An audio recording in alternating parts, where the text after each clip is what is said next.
My parents invested $80,000 in my twin sister, dismissing me with a casual, "You'll manage on your own."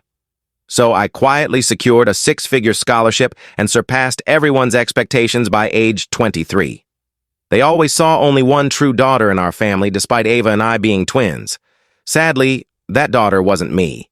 From a young age, I noticed the stark contrast in how they treated us. Ava always received the newest, most beautiful, and coveted items. She got brand new dolls while I played with hand-me-downs from neighborhood kids. She wore sparkling new dresses while I got her outgrown ones. When Ava cried, our mother would rush to comfort her, enveloping her in warm hugs and soothing words. But when I fell and scraped my knee, I was handed a tissue and told, "You're tough, Lena. Keep going." I learned early on that I had to achieve something extraordinary to be noticed. My silent tears went unseen, with no one to ask why they fell. One vivid memory from childhood stands out. I was about 5 playing with Ava in the backyard. She got scared trying to climb a tall metal slide at the playground and started crying. To show her it was safe, I climbed to the top and jumped off, despite my own fear. When Dad ran over, he scooped Ava into his arms, praising her bravery, even though she hadn't climbed at all. I thought my courage would earn their admiration. Instead, Dad glanced at me briefly and said, "Be careful, Lena. You could get hurt." No pride, no praise. That moment set the tone for our relationship for years to come. The harder I tried to prove my worth, the less they seemed to care. Yet, Ava's smallest gestures, a smile, a trivial act, earned instant praise from our parents. I buried my envy deep inside. As a child, it's hard to grasp why you're loved less. At night, I'd clutch the tattered teddy bear my grandmother Evelyn gave me, crying quietly. She was the only one who ever looked at me with warmth. Living in another city, we rarely saw her, but her visits brought a kindness my parents couldn't offer. The disparity became even clearer when we started school. Ava's mediocre efforts, like a clumsy cardboard craft, were celebrated as masterpieces. Meanwhile, my awards in drawing contests and recognition for my short stories barely registered at home. "Nice work, Lena," my mother would say, her voice tinged with restraint. "But don't let it go to your head." It felt like she resented my success without their help.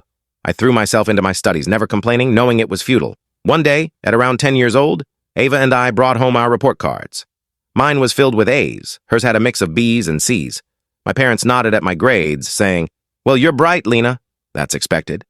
But when they saw Ava's report card, they exclaimed, "Wow, 3 B's! We're so proud, Ava!" My heart sank.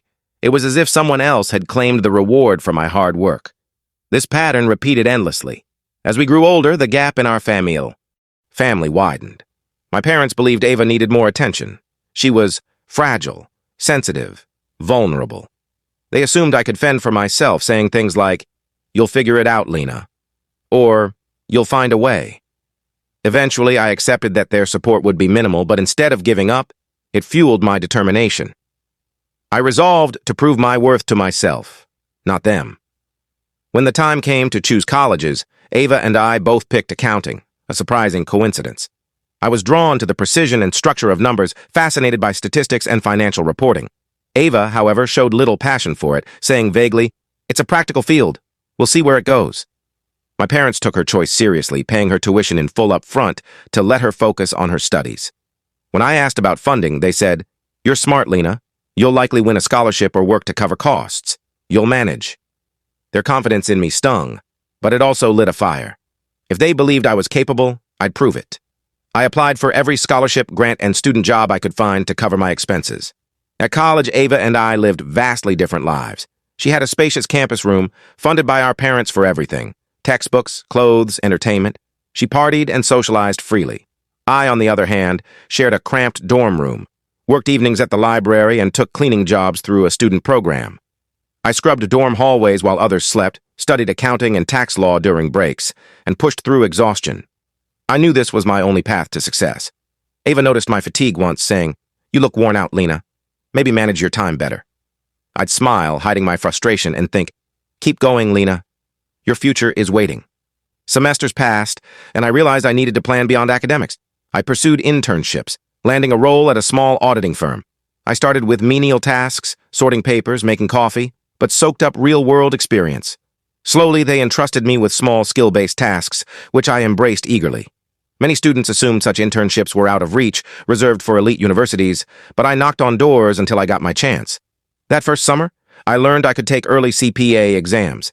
If I worked relentlessly, I could pass some before graduating, a feat most considered impossible for a typical student.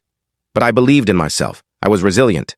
Around the same time, I met Professor Whitaker in an elective course on international financial reporting standards. It was rigorous, but I enrolled. After the first lecture, he asked, "Lena, your foundation is impressive." "Where did you study before?" I replied. "Nowhere special, just self-study and hard work." He smiled and offered me a role as his assistant, helping with materials and grading. "I'd love to," I said, thrilled. I called my mother, hoping for a spark of pride. She responded, "That's nice, Lena. But Ava was invited to a professor's fancy party with high-profile guests. You're both doing great." My heart sank. My assistant role paled next to Ava's social triumphs in their eyes. One evening, while waiting for the library to close, I received an email about the Everett Sloan Scholarship, a prestigious national award given to only 5 students annually. It required stellar academics, extracurriculars, leadership, and professor recommendations. I hadn't considered applying, thinking the bar was too high, but Professor Whitaker had nominated me without telling me. The email invited me to submit a full application, noting the committee's interest in my achievements. Stunned, I decided to try, keeping it secret from my family. I'd learned not to expect their excitement. Why face their indifference again? For weeks, I prepared, writing essays, gathering recommendations, and perfecting documents with Professor Whitaker's guidance. I sent it off and returned to my grueling routine of work, study, and interns. 3 months later, after a library shift, I found a letter in my mailbox. "Congratulations. You are one of 5 Everett Sloan Scholarship recipients." My heart raced with pride, joy, and validation. The quiet voice inside me whispered, "You did it, Lena." For the first time, I felt seen, not just by others, but by myself. The award ceremony was at a top university, attended by accounting firms, investors, and educators.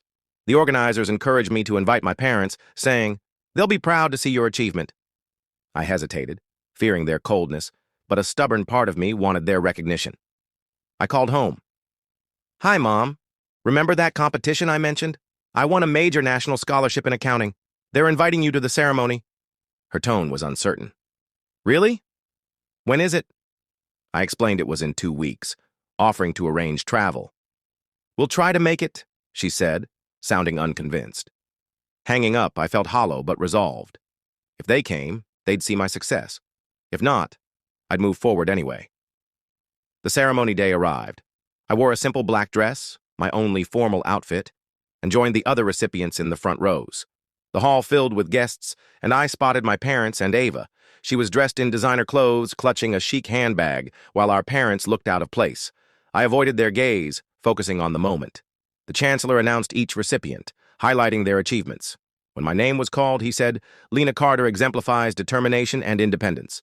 From working as a cleaner and librarian, she rose to the top of her class without family support." The audience stood, applauding. I glanced at my parents. Mom's face was impassive, Dad looked surprised, and Ava's expression held a hint of envy. For once, they saw me. On stage, I accepted the award, shaking the chancellor's hand. Afterward, professors and firm representatives approached with congratulations and internship offers. A chancellor whispered, "Family isn't always the one who supports you. Sometimes you are your own family. All doors are open now." My parents and Ava approached. "Congratulations, Lena," Mom said, her smile forced. "Why didn't you say it was this big?" I replied calmly. "Would you have listened?" Dad started, "We always knew you were capable, but we didn't realize you needed us." I cut in, "You never asked if I did. You assumed I'd manage. Sometimes I wanted support too." Ava, silent, looked confused. "I didn't know you were paying for college yourself," she said. "Did you ever ask?" I replied. "I don't need your approval anymore." I turned away, calm but resolute. I was done seeking their validation. At the reception, a firm representative offered me a junior auditor position in their Boston office. I saw my family watching from afar, hesitant to approach. The next day, at a scholarship dinner, Mom tried again. "Lena, we love you and Ava equally. Maybe we got our priorities wrong." I replied, "It's not about love. It's about feeling like I had to earn your pride while Ava got it effortlessly. I'm done trying." Dad reached out. "We didn't see your pain. Forgive us." I said, "I'm not angry. I'm choosing myself now." Ava, fidgeting, stayed quiet, her envy palpable. A week later, I accepted the Boston job, but chose New York for its fast pace and opportunities. I packed slowly, preparing for the move. My family contact dwindled to brief, polite calls. Ava texted, complaining that our parents now expected her to be independent, inspired by me. I found it ironic. She'd never had to strive like I did. I felt no resentment, only a quiet confidence. The moment the chancellor called my name, I'd felt seen for the first time. That memory fuels me through challenges at work. My parents didn't attend my graduation. "You'll manage, right?" Mom asked. I smiled. "Yes, I will." Grandmother Evelyn called, saying, "I'm so proud, Lena." "I'm with you in spirit." Her words warmed me more than anything that day. Months later, Ava visited my dorm. "Maybe don't go so far," she said. "Mom and Dad want us close." I replied, "They never cared where I went. Now they do? I have my own path." She looked vulnerable, admitting, "I'm scared we don't talk anymore." I said, "We never really did, Ava." She left, and I felt a pang of sadness, not anger, but acceptance of our distance. In New York, I dove into work. Long hours, complex reports, and client meetings. I thrived on the challenge, no longer needing parental praise. Walking Manhattan streets, I wondered if their support would have made me less driven. My struggles forged my strength. Now, with promotions and experience, I'm content. My parents call occasionally, but our talks are surface level. Ava posts party photos online and complains about joblessness, dismissing my advice to upskill. Our paths have diverged. One day, you stop chasing love and choose yourself. I don't hate my family. I've simply let go. I want to help others without support, showing them that with determination and self-belief, anything is possible. My scars made me who I am, and the love I didn't receive became the spark for my success.